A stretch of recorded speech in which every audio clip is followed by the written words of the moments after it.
And make sure you check out the Council for Canadians table that's back here. They're urging people and young people to start voting.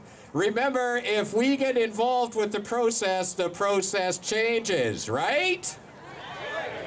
Third speaker right now is an organic local apple farmer. They asked, what kind of economic impact will a GMO apple have? Why don't we talk to an actual farmer instead of a Monsanto representative? I would like you to welcome Ron Pinkny from Green Acres Organics right here. Thank you. I think the bottom line is if nobody buys Arctic apples, then it won't have an economic impact. And I think that's the message that we really have to get across, is that if nobody buys GMOs, then there won't be any money in it, and with any luck, they'll disappear from the earth completely. The sooner the better. I don't do this a whole lot, so I wrote down a few things here. But first of all, thank you all for coming out and actually caring about your health, your nutrition, and what you're putting into your bodies, what you're putting into your kids' bodies, and what we're leaving for future generations. That you know, in the long run, this isn't about the next 5 years. It's about the next 30 or 40 or 50 years. You know, there was a crisis 40 years ago, and it was called lead. And people had the fortitude to fight against it, and it was removed from most of the products that were consumed, and I think we can do it again. But we're here today to stand up for our rights and to have GMOs either banned outright, or in the meantime, at the very least, have them labeled appropriately so that we can have the fortitude or the ability to choose what we're going to decide to put into ourselves. We don't want to be guinea pigs in a feeding experiment set up by the world's largest chemical companies. An experiment that we have no knowledge of or say in. We won't sit on the sidelines while chemical companies like Monsanto buy up seeds and genetically modify them for profit. Not to feed the world. Most GMOs are sold to feed animals and put methanol in cars. Companies are selling more and more of their patented genetically modified seeds and toxic herbicides to pollute our bodies and our environment. Monsanto is the largest seed company in the world and owns 86% of GMO seeds sown globally.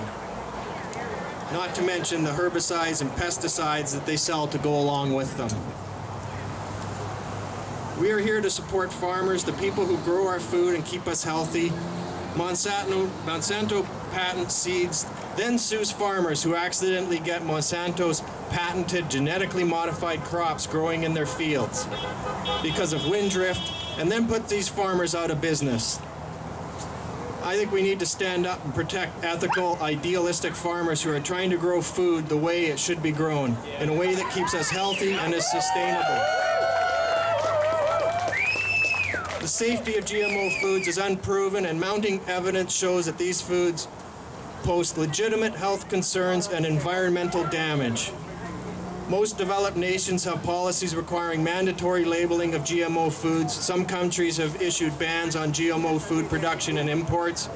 We are here because we love this earth and we want to take care of her.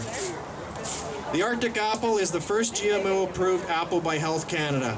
If the Arctic apple isn't labeled as genetically modified product, consumers who do not want to buy genetically modified foods will not have the choice, as labeling in Canada is voluntary at this time.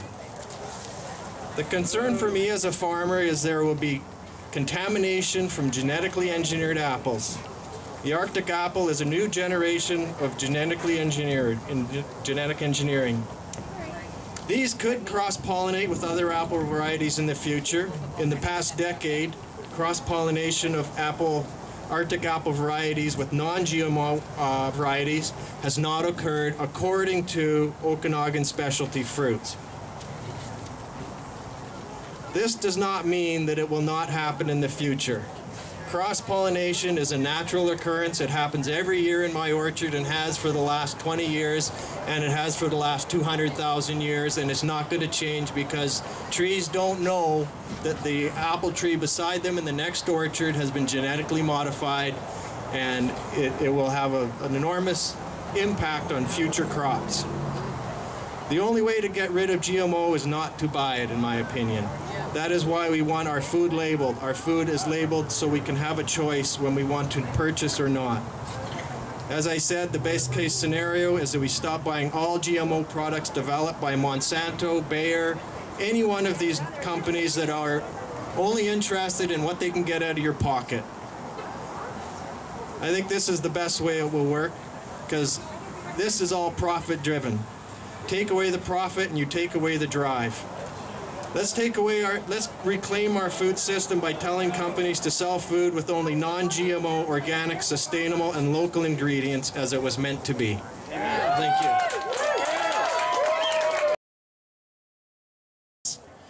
So let's be positive, okay? Yes!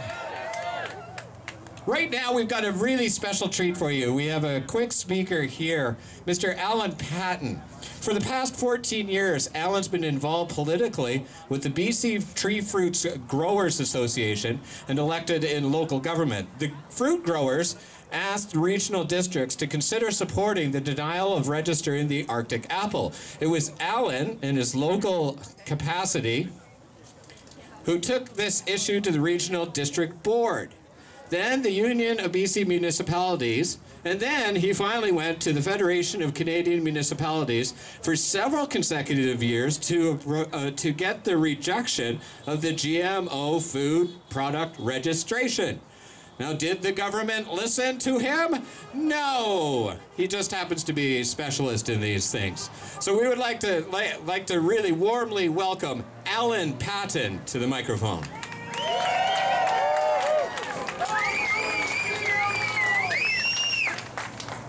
Well, thank you very much, and I'd like to thank all of you for coming. I'd like to thank the organizers for doing this, because it's really important that we get out and show governments and show industry that we're not interested in GMO. I'd like to show you something here. This is an apple that I bought in the store, an Ambrosia apple, and an Ambrosia apple, through natural selection and through selecting it just naturally does not brown. Okay? Here it is. I cut this open last week, and this has been sitting in storage for 6 months. Plus, it's been outside for how long? And then I cut it open and left it open for a week. So this is amazing that it doesn't turn brown, but it's naturally doesn't turn brown. We don't need this Arctic apple. It is purely irrelevant to do. Okay? So, now, as has been said before, the organic fruit industry is being threatened to exist entirely because of these GMOs.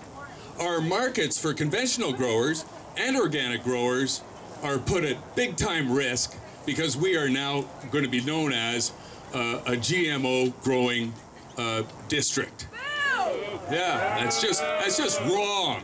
Okay, so because of that, we need to show that we are not in favor of doing this at all.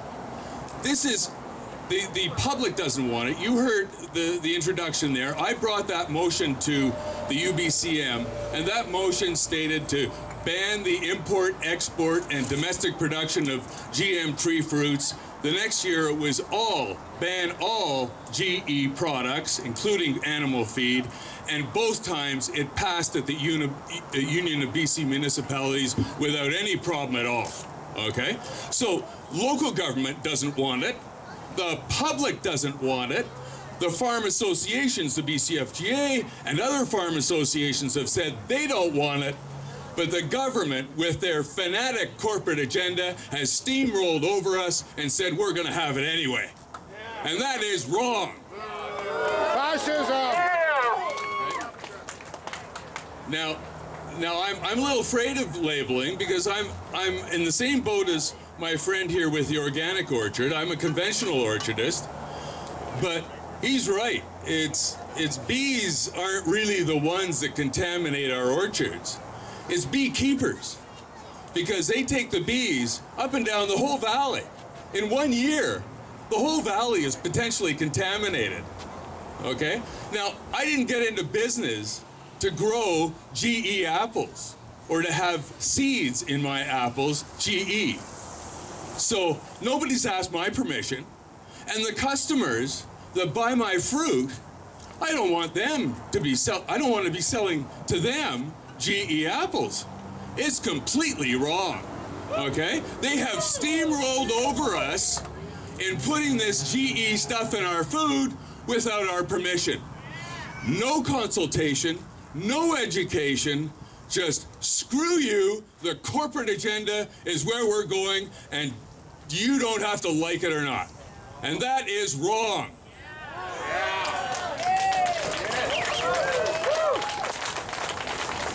Finally, I know we want to go on this march, I certainly do. So I'll just finish off by saying, if I don't have the ability to control what I grow as a commercial or as an organic orchardist, then you as consumers don't have any control over what you eat. And that is wrong. So, the solution, in my view, being in politics, and there's lots of solutions out there, but my recommended solution is to throw out the bums that want to protect the GMO industry, which is a short-term corporate terrorist called the conservative government that are forcing us to eat and grow GMO foods without our permission. Thank you. Make sure you check it out. Local Supporting Locals is the website that you want to be on for that one. And make sure you check out the Council for Canadians table that's back here. They're urging people and young people to start voting. Remember, if we get involved with the process changes, right? So let's get young people voting, because if only senior citizens vote, well, we get conservatives, and that's no fun for anybody. That was my slam against the conservatives, because I do not support Stephen Harper. I mean, anybody but Harper. Okay, that's for a later one. We'll get to that one.